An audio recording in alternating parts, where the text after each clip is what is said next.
भाग एक संज्ञानात्मक क्रांति। पाठ एक। ख। सोचने की कीमत। अपनी अनेक भिन्नताओं के बावजूद तमाम मनुष्य प्रजातियां कई पारिभाषिक लक्षणों को साझा करती है। इनमें सबसे ज्यादा उल्लेखनीय यह है कि मनुष्यों के पास दूसरे प्राणियों के मुकाबले असाधारण रूप से बड़ा मस्तिष्क है। 60 किलोग्राम के वजन वाले स्तनपायी प्राणियों के मस्तिष्क का औसत आकार 200 घन सेंटीमीटर होता है। 25 लाख साल पहले के सबसे प्राचीन पुरुषों और स्त्रियों के मस्तिष्क लगभग 605 सेंटीमीटर थे। आधुनिक सेपियंस औसतन 1200 से 1400 घन सेंटीमीटर मस्तिष्क धारण करते हैं। निएंडरथल्स के मस्तिष्क इससे भी बड़े थे। विकास प्रक्रिया द्वारा बड़े मस्तिष्कों का चयन किया जाना हमें बहुत स्वाभाविक सी बात लग सकती है। हम अपनी जबरदस्त बुद्धिमत्ता को लेकर इतने आसक्त हैं कि हम मानते हैं कि जहां तक दिमागी शक्ति का सवाल है वह जितनी ज्यादा हो उतनी ही अच्छी है। लेकिन अगर ऐसा होता तो दिल्ली परिवार ने ऐसी बिल्लियों को उत्पन्न किया होता जो गणना कैलकुलस कर सकती। समूचे प्राणियों के साम्राज्य में मानव जीनस ही ऐसी भीषण चिंतनशील मशीनों के साथ क्यों प्रकट हुआ? तथ्य यह है कि एक भारी भरकम मस्तिष्क शरीर पर बहुत बड़ा बोझ है।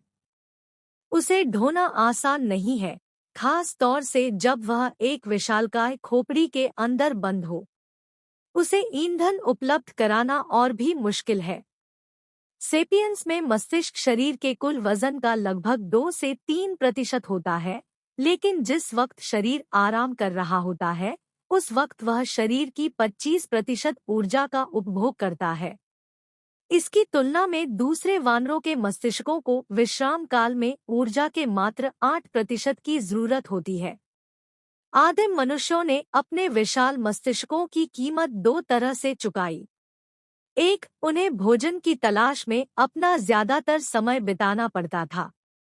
दूसरे, उनकी मांसपेशियां क्षीण हो गई थी। जिस तरह कोई सरकार पैसे को प्रतिरक्षा के मद से शिक्षा के मद में स्थानांतरित कर देती है, उसी तरह मनुष्यों ने ऊर्जा को बाहों के ऊपरी हिस्से की मांसपेशियों से स्नायुओं में स्थानांतरित कर दिया था। इसे पूर्व निश्चित नतीजा शायद ही कहा जा सके कि यह घास के मैदान सवाना में जीवित बने रहने की एक अच्छी रणनीति है। एक चिंपांजी किसी बुद्धिमान मनुष्य से तर्क में नहीं जीत सकता, लेकिन वह आदमी को लत्तों की बनी गुड़िया की तरह चीर सकता है।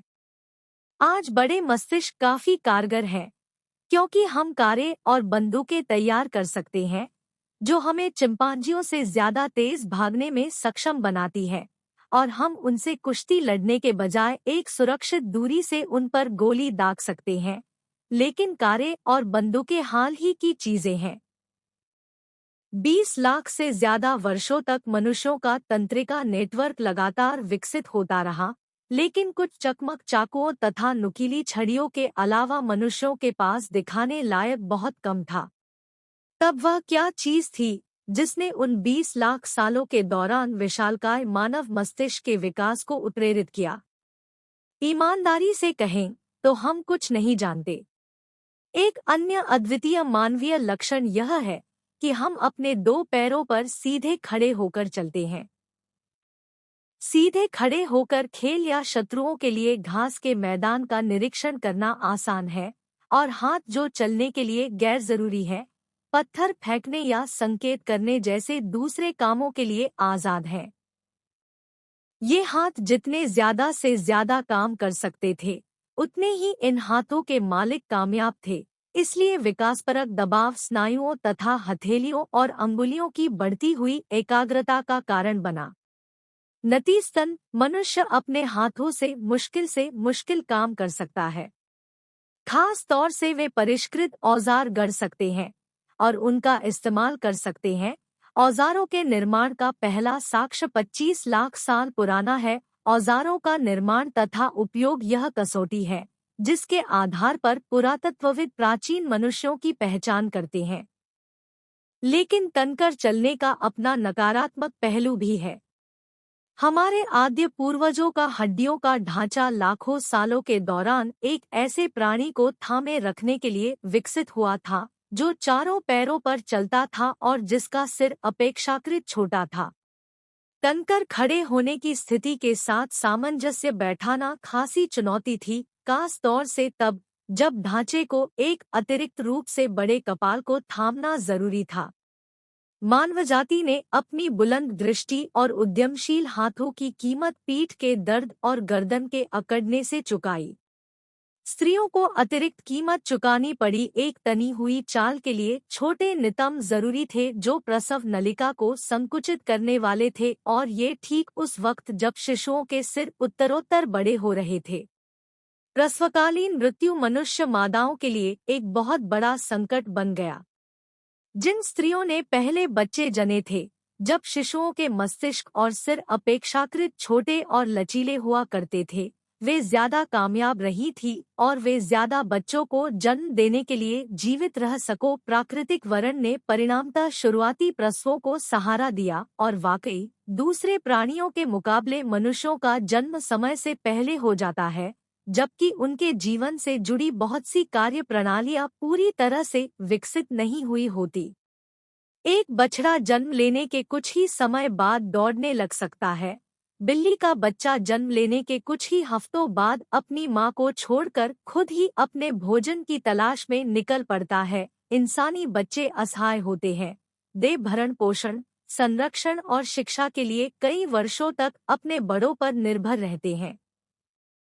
इस चीज ने मानव जाति की असाधारण सामाजिक क्षमताओं और उसकी अनूठी सामाजिक समस्याओं में बड़ा योगदान किया है। पीछे लगे मोहताज बच्चों के साथ अकेली माताएं अपनी संतानों और खुद के लिए शायद ही पर्याप्त भोजन जुटा पाती थी। बच्चों को बड़ा करने में परिवार के अन्य सदस्यों और पड़ोसियों की निरंतर मदद जरूरी होती थी। मनुष्य को बड़ा करने में एक पूरा कुटुंब लगता है। इस तरह विकास ने उन लोगों का साथ दिया जो मजबूत सामाजिक बंधन गढ़ने में सक्षम थे। साथ ही चूंकि मनुष्य अपरिपक्व स्थिति में जन्मे होते हैं, उन्हें दूसरे प्राणियों के मुकाबले एक बड़ी सीमा तक शिक्षित और समाजीकृत किया जा सकता है। बहुत से स्तनपायी गर्भ से इस तरह निकलते हैं जैसे आवा से चमकता हुआ मिट्टी का बर्तन निकलता है। नया आकार देने की कोई भी कोशिश उसमें खरोंचे पैदा कर सकती है या उन्हें तोड़ दे सकती है। मनुष्य भट्टी से निकले लचीले कांच की तरह गर्भ से निकलते हैं। उन्हें आश्चर्यजनक आजादी के साथ घुमाया ताना जा सकता है और आकार दिया जा सकता है। यही वजह है कि आज हम अपने बच्चों को ईसाई या बौद्ध, पूंजीवादी या समाजवादी, लड़ाकू या शांतिप्रिय बनाने के लिए शिक्षित कर सकते हैं। हम मानते हैं कि बड़ा मस्तिष्क, औजारों का इस्तेमाल, सीखने की उत्कृष्ट क्षमताएं और जटिल सामाजिक संरचनाएं बहुत बड़ी सुविधाएं हैं। ये बात स्वतः सिद्ध लगती है कि इन चीजों ने मानव को पृथ्वी का सबसे ताकतवर प्राणी बनाया है, लेकिन मनुष्य इन तमाम सुविधाओं को पूरे 20 लाख वर्षों तक भोगते रहे, जिस दौरान वे कमजोर और महत्वहीन बने रहे। लिहाजा 10 लाख साल पहले के मनुष्य अपने बड़े मस्तिष्कों और पत्थर के अपने पैने औजारों के बावजूद लगातार शिकारियों के भय में रहते थे। कभी कभार ही बड़े शिकार किया करते थे और मुख्यतः वनस्पतियां बटोरकर, कीड़ों को पकड़कर, छोटे जानवरों का पीछा करके और ज्यादा ताकतवर मांसभक्षियों द्वारा छोड़ दिया गया सड़ा हुआ मांस खाकर अपना जीवनयापन करते थे। शुरुआती पत्थर के औजारों का एक सबसे आम उपयोग हड्डियों को तोड़कर मज्जा निकालने के लिए होता था। कुछ शोधकर्ताओं का मानना है कि यह हमारा मूल सहारा था। जिस तरह कठफोड़वे पेड़ों के तनों से कीड़ों को निकालने में महारत हासिल कर लेते हैं, उसी तरह मनुष्यों ने हड्डियों से मज्जा निकालने में महारत हासिल कर ली थी। मज्जा क्यों? मान लीजिए कि आप शेरों के एक झुंड द्वारा एक जिराफ को मार गिराकर खाते हुए देखते हैं। उनका भोजन पूरा होने तक आप धीरज के साथ प्रतीक्षा करते हैं, लेकिन आपकी बारी अभी भी नहीं आई है, क्योंकि पहले लकड़बग्घे और सियार मृत जानवर की उस जूठन को खाएंगे और आप उनके इस काम में दखलंदाजी की हिमाकत नहीं कर सकते। इसके बाद ही आप और आपकी टोली सावधानी के साथ दाएं-बाएं देखते हुए उस लाश के कंकाल की ओर बढ़ेंगे और बचे-खुचे खाने लायक मांस तंतुओं पर झपटेंगे। यह हमारे इतिहास और मनोविज्ञान को समझने की एक कुंजी है। भोजन की श्रृंखला में मानव जीनस की स्थिति हाल ही के समय तक लगातार बीच की हुआ करती थी। लाखों वर्षों तक मनुष्यों ने छोटे प्राणियों का शिकार किया, जो कुछ बटोर सकते थे उसे बटोरा, जिस दौरान वे बड़े शिकारियों द्वारा शिकार बनाए जाते रहे। ये महज 4 लाख साल पहले की बात है, जब मनुष्यों की कई प्रजातियों ने नियमित रूप से बड़े शिकार करना शुरू किए, और ये होमो सेपियंस के अभ्युदय के साथ घटित महज पिछले 1 लाख सालों की घटना है कि मनुष्य भोजन श्रृंखला के शिखर पर जा पहुंचा। मध्यवर्ती स्थिति से शिखर पर लगाई गई इस शानदार छलांग के व्यापक नतीजे हुए शेर और शार्क जैसे जो दूसरे प्राणी इस पिरामिड के शिखर पर पहुंचे थे, वे लाखों वर्षों के दौरान धीरे धीरे उस स्थिति तक पहुंचे थे। इस चीज ने पारिस्थितिक जैव तंत्र इकोसिस्टम की उन नियंत्रणों और संतुलनों को विकसित करने में मदद की जो शेरों और शार्कों को भारी तबाही मचाने से रोकते हैं। जब शेर ज्यादा घातक होते गए तब हिरणों ने और तेज दौड़ने लकड़ों ने बेहतर ढंग से सहयोग करने और गैंडों ने और ज्यादा गुस्सैल होने की सामर्थ्य विकसित कर ली। इसके विपरीत मानव इतनी फुर्ती से शिखर पर जा पहुंचा कि पारिस्थितिकीय तंत्र को तालमेल बैठाने का समय ही नहीं मिल सका। इसके अलावा खुद मनुष्य तालमेल बैठाने में नाकामयाब रहे। महाद्वीप के सबसे शीर्षस्थ शिकारी तेजस्वी जीव हैं। लाखों वर्षों के प्रभुत्व ने उन्हें आत्मविश्वास से भर दिया है। सेपियंस इसके विपरीत काफी हद तक छोटे अविकसित देश की तरह है, जिसकी अर्थव्यवस्था विदेशी कंपनियों पर निर्भर होती है। अभी हाल ही के वक्त तक घास के मैदान, सवाना की एक कमजोर नस्ल रह चुकने के बाद हम अपनी स्थिति को लेकर भय और उद्विग्नताओं से भरे हैं। यह स्थिति हमें और भी क्रूर तथा खतरनाक बनाती है। इस अति उतावली छलांग के नतीजे में घातक युद्धों से लेकर पर्यावरण संबंधी तबाहियों तक अनेक ऐतिहासिक आपदाएं घटित हुई है।